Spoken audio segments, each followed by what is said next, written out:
back to CBS 12 News at 9.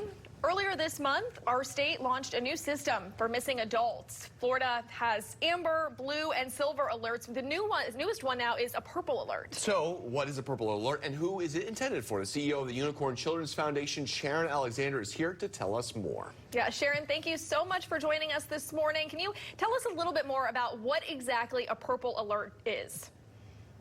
So as you mentioned, Florida does have an amber alert to cover or to identify children who may have gone missing. We have the silver alert for seniors, but there was really no system in place to cover individuals with intellectual or developmental disabilities, brain injuries, or other emotional, mental, or physical challenges. So this purple alert system would go across the state, much like the other alerts do, to help locate missing or endangered individuals who are over 18 but have some form of developmental differences. So why is this alert system, important? Why is it important for the people who are looking for these missing persons to know that those who are missing have developmental differences?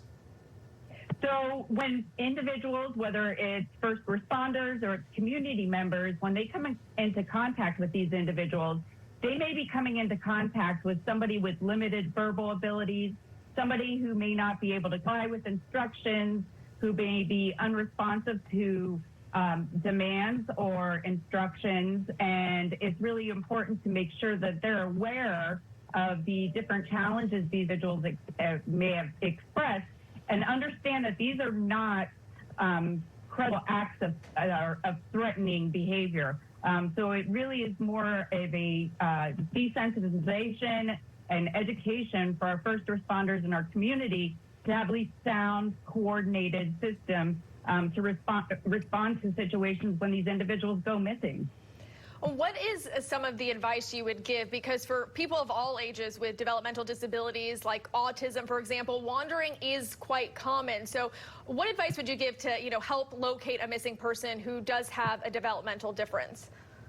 So first thing, we look at bodies of water. That's very attractive to individuals with developmental differences. Once you've coordinated an area and you've conducted your search, you can identify specific places of interest.